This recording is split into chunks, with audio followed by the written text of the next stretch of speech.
27 বছর ধরে একসাথে চলে, এর মধ্যে উমরা করে আসছে। আজকে নিরিবিলি তো বললো যে আজকে কোথাও যাবো না, দুপুরে ভাত এনে খাওয়াইলাম, ভাত আনছি, ভাত খাওয়া পরে কী খাবি, গরু খাবি? পরে আমি কনা কামলা গুঁড়া মাছ দিয়ে খাওয়াইলাম, বসা দোকানে। পরে একটু সামান্য বাইরে গেল, বাইরে গিয়ে আবার চলে আসছে, বসা আছে সারাদিনই দোকানে। ওর দলীয় লোকজন আসতেছে, ওকে আবার আমি এই যে আমার এখানে বসার জায়গা বানাই দিছি, আসে লোকজন আয় যায়।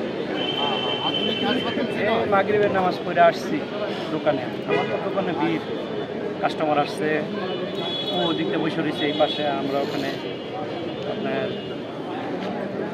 দোকানদারি করতেছি, সবাই ব্যস্ত। এক মুরগি আসছে, আরেকজন আসছে, এর মধ্যে হুট করে দৌড়ে আমার এদিকে আসছে, কয় সিগারেটটা বন্ধ করে। আমি এদিকে দাঁড়াইলাম, কী কয় করে এইটা কর, লগে লগে লোকজন অস্ত্র গুলি করতে করতে করতে দিকে এতটুকু বুঝে। আর পরে তাড়াতাড়ি করে দৌড়া হাসপাতালে নিয়ে গেলাম। হাসপাতালে নেওয়ার পরে মৃত ঘোষণা করা হয়েছে। আসলে ও অত্যন্ত ভালো ছেলে ছিল এবং ওর কোনো খারাপ রেকর্ড এই পর্যন্ত নাই। খুবই নিবেদিত প্রাণ ছিল, সবার উপকার করতো, আমারও অনেক উপকার করতো, সবারই। এতটুকু করে পরে হাসপাতালে দৌড়াদৌড়ি করে নিয়ে গেলাম, দুনিয়া থেকে বিদায়। তার সাথে আপনার কোনো স্মৃতি আছে কিনা? ওর সাথে ধরেন একসাথে চলছি, অনেক জায়গায় গেছি, খাইছি, কক্সবাজার বেড়াইছি, বিদেশেও ঘুরছি ওর সাথে, বিদেশেও গেছি, একসাথে বেড়াইতে গেছি, কোম্পানির ট্যুরে করে নিয়ে গেছি। একেবারে খুব ক্লোজ সম্পর্ক, কলিজা সম্পর্ক।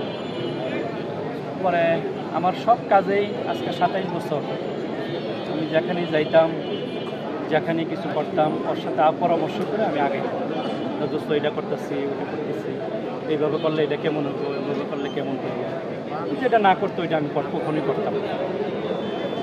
এরকম ওর সাথে আমি দীর্ঘদিন, আমি আজকে এখানে 35 বছর ধরে ব্যবসা করি। আমার ট্রেড লাইসেন্সের বয়স 33 বছর। 35 বছর আমি এখানেই ব্যবসা করি। আসি ডাইল ভাত খেয়ে সুন্দর শোনাও। আমারও কারোর সাথে কোনো শত্রুমি নাই বা কারোর সাথে কোনো মনোমালিন্য নেই, আমার এই 35 বছরেও নাই।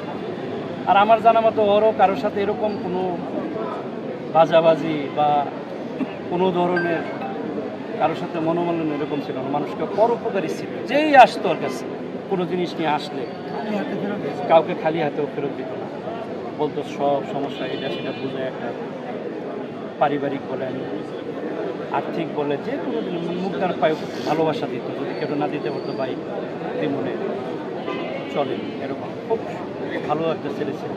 এই ঘটনাটি কারা দিয়েছে এবং কাউকে সন্দেহ করছেন কিনা? আমি কাউকে সন্দেহ করতে পারছি না, আমি শুধু দেখলাম অতর্কিত একটা হামলা হলো, মানে বিপজ্জনক, মানে একদম এই আধা মিনিটের মধ্যে যে এরকম একটা ঘটনা, আমরা হতভম্ব খেয়ে গেছি যে এটা কি হচ্ছে। প্রথমে এটা বিশ্বাস করাটাই খুব কঠিন হচ্ছে। আচ্ছা, আমরা শুনতে পেলাম একজনকে নাকি ধরা হয়েছে, তো ওনার কি পরিচয় কি শনাক্ত করা গেছে? এটা আমি কিছু জানি না, আমি তো হাসপাতালে নিয়ে গেলাম। হাসপাতাল একটা বিষয় একটু বলেন প্লিজ।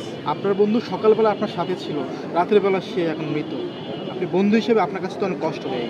শুধু কষ্ট না, আমার যে কী পরিস্থিতি এটা আমি বুঝতেছি। আমার আব্বা আম্মা মারা গেছে, আমি এত শখ পাই। ঠিক আছে, স্বাভাবিক। আজকে নিজের হাতে ওকে, মানে কেন না যে আমি কখনো ভাত প্লেট বাইরে ওকে কখনো এরকম না, আজকে ভাত খাওয়াইতে হয়েছে, আমি এনে বসে রয়েছি, প্লেটটা নিজের হাতে ধুইলাম, দইয়া ভাত একটু দুষ্টামি করে ভাত বেশি দিচ্ছি, ভাই ভাত বেশি দিলে তো আমি মোটা হয়ে যাবো, তুই তো ভাত খাওয়াইতেছিস কেন? পরে আমি বললাম যে আজকে খা, যে গোড়া মাছ ভালো লাগবে। আসলে এটা মানে ওর সাথে 27 বছরের জিনিস তেমন আসলে আমার মাথায় তো কাজ করে, আমি কয়টা বলবো আপনার, বুঝতে পারছেন? বলেন একটু, বেশ কয়েকটা আমাদের। আর অনেক ধরেন কোনো আমার যে কোনো বিষয়ে, ধরেন আমার কোম্পানির কোনো ট্যুর থাকলে বা আমি ব্যবসা বাণিজ্য করি, কারোর সাথে যদি কোনো ধরেন ট্যুর দেওয়া লাগে বা কারো গিফট দেওয়া লাগে, সবই ওর পরামর্শ। আমার একটা মেইন উপদেষ্টাও ছিল, বন্ধুও ছিল, অভিভাবকও ছিল, এরকম একটা পরিস্থিতি। কি বিচার চান? অবশ্যই বিচার চাই। কি বলে বিচার মানে কি? আমি তো এটা দেখে মরতে চাই, বিচারটা দেখে যেন আল্লাহ আমাকে মৃত্যু দেয়। এর আগে যেন আল্লাহর কাছে দোয়া করবো যে আল্লাহ তুমি আমাকে এর আগে মৃত্যু দিও না, একটু আবেদন করবো।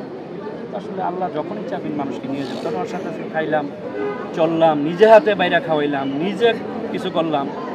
ওর একটা কমলা ছিল হাতে, করলাম যে কমলাটা খাবো, কমলাটা আমি খাবো না, বাদ বেশি বেশি পরে খাবো। তাহলে বুঝেন যে মানে বিষয়, আমি নামাজ পড়ে আইলাম রিল্যাক্স, তো কোনো কাস্টমার আসছে, সারাদিন একটু বেচা কিনে কম ছিল, সন্ধ্যার পরে একটু দেখলাম কাস্টমার একটু হুড়মুড় করে আই, এই এই ব্যস্ততার মধ্যেই মানে কাজটা হয়ে গেল।